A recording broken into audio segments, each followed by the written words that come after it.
हम सभी के लिए कम से कम एक ऐसा विषय जरूर होता है जिससे हम चाह कर भी जुड़ नहीं पाते, उसे समझ नहीं पाते, या फिर उसमें हमारी कोई रुचि नहीं होती।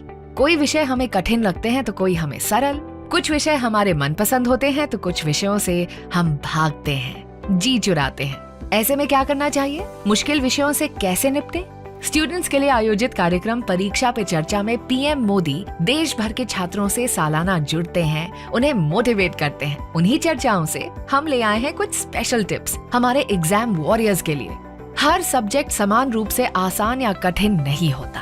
ज्यादातर विद्यार्थी अपने मनपसंद सब्जेक्ट्स को पहले पढ़ना पसंद करते हैं, लेकिन कठिन सब्जेक्ट से डील करने का मोदी जी एक अलग फॉर्मूला बताते हैं।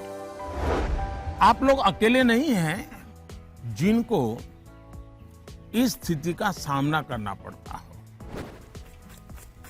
हकीकत तो यह है कि दुनिया में एक भी इंसान ऐसा नहीं मिलेगा जिसके ऊपर ये बात लागू न होती हो। मान लीजिए आपके पास बहुत ही बढ़िया 5-6 शर्ट है, लेकिन आपने देखा होगा एक या 2 शर्ट आपको इतने पसंद आते होंगे, बार बार पहनते हैं। इसका मतलब ये नहीं कि बाकी सब बेकार हैं, फिटिंग ठीक नहीं है, ऐसा नहीं है। उन 2 इतने अच्छे लगते हैं कि आप उसको बार बार पहनते हैं। कई बार तो माँ बाप भी इन चीजों के लिए गुस्सा करते हैं कि कितनी बार इसको पहनोगे, अभी 2 दिन पहले तो पहना था। पसंद नापसंद मनुष्य का स्वभाव है, और कभी कभी पसंद के साथ लगाव भी हो जाता है। और इसमें डर की, दुविधा की क्या बात है कि हमने डरना चाहिए? दरअसल होता क्या है, जब आपको कुछ चीजें ज्यादा अच्छी लगने लगती हैं तो उनके साथ आप बहुत कंफर्ट हो जाते हैं, बहुत कंफर्टेबल लगता है, सहज हो जाते हैं। लेकिन जिन चीजों के साथ आप सहज नहीं होते, उनके तनाव में आपकी 80% एनर्जी आप उसी में लगा देते हैं। और इसलिए स्टूडेंट से मैं यही कहूंगा कि आपको अपनी एनर्जी को इक्वली डिस्ट्रीब्यूट करना चाहिए। सभी विषयों में बराबर बराबर। आपके पास पढ़ाई के लिए 2 घंटे हैं तो उन घंटों में हर सब्जेक्ट को समान भाव से पढ़िए। अपने समय को इक्वल डिस्ट्रीब्यूट करिए। साथियों, आपने देखा होगा टीचर्स, माता पिता हमें सिखाते हैं कि जो सरल है वो पहले करें।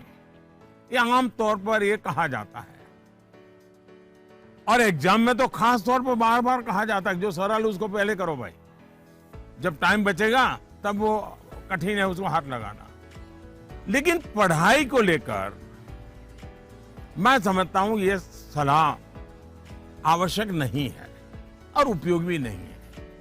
मैं जरा इन चीज को अलग नजरिए से देखता हूं। मैं कहता हूं जबकि पढ़ाई की बात हो तो कठिन जो है उसको पहले लीजिए। आपका माइंड फ्रेश है, आप खुद फ्रेश हैं, उसको अटेंड करने का प्रयास कीजिए। जब कठिन को अटेंड करेंगे तो सरल तो और भी आसान हो जाएगा।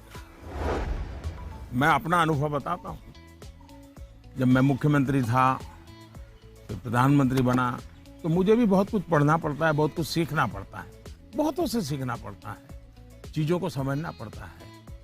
तो मैं क्या करता था, जो मुश्किल बातें होती है, जिसके निर्णय थोड़े गंभीर होते हैं, मैं मेरे सुबह जो शुरू करता हूं तो कठिन चीजों से शुरू करना पसंद करता हूं।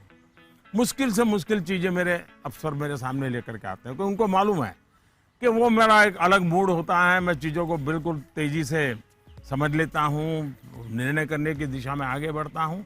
मैंने अपना एक नियम बनाया है, कोशिश की है। और जो सरल चीजें हैं, दिन भर की थकान के बाद रात देर हो जाती है तो चलो भाई, अब उनको मैं ज्यादा दिमाग खपाने की जरूरत नहीं हो, कोई गलती होने का कारण नहीं है, तो उन चीजों को मैं फिर देर रात तक खींच लेता हूं, लेकिन सुबह जब उठता हूं तो फिर कठिन से ही मुकाबला करने के लिए निकल पड़ता हूं।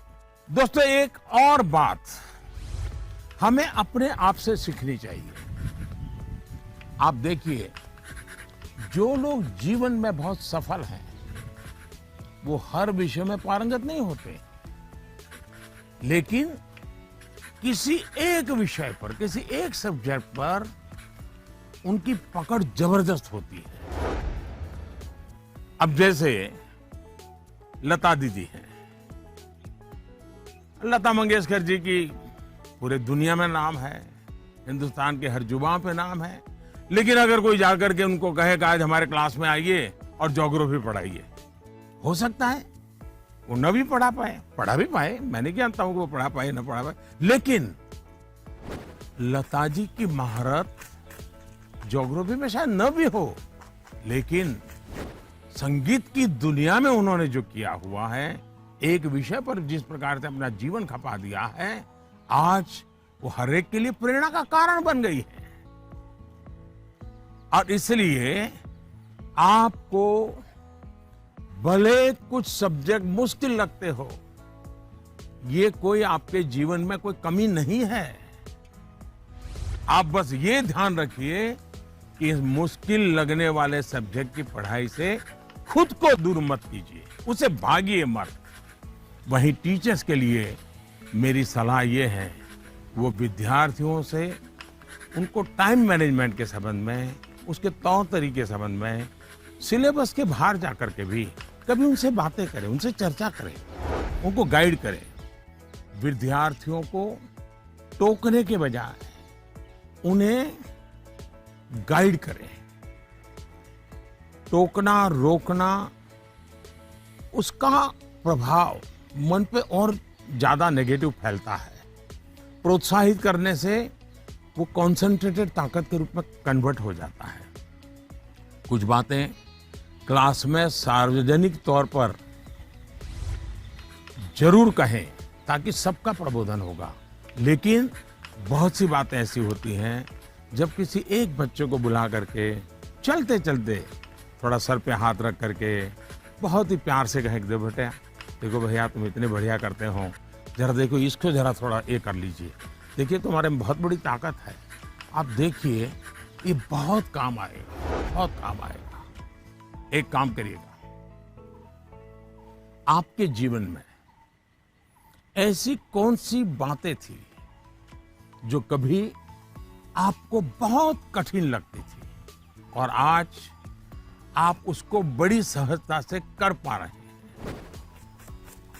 ऐसे कुछ कामों की लिस्ट बनाइएगा। जैसे साइकिल चलाना कभी आपको कठिन लगा होगा, लेकिन अब वही काम आप बहुत सरलता से करते लेते होंगे। कभी तैरने की बात आई होगी, बहुत डर लगा होगा, उतरने से भी डर लगा होगा, लेकिन आप अच्छे तरह आज तैरना सीख गए होंगे। मतलब जो कठिन था उसको आपने कन्वर्ट कर दिया।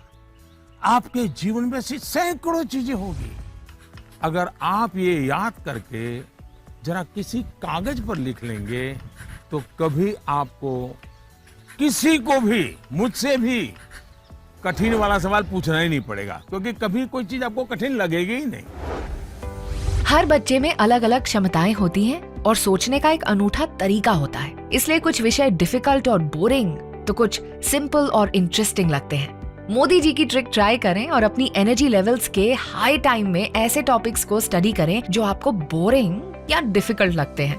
बहुत ही बढ़िया तरीका है जीवन को देखने का, कठिन को सरल में कन्वर्ट करने का। जो मुश्किल लगे उससे भागना नहीं है और जो सरल लगे सिर्फ उसी के पीछे भागना नहीं है, उसके पीछे की सीख को अपनाना है। हर विषय को मुश्किल से आसान बनाना है। तो बच्चा पार्टी, किसी भी सब्जेक्ट को डिफिकल्ट बोलने से पहले मोदी जी के दिए गए मंत्र और टिप्स को आप जरूर आजमाएं।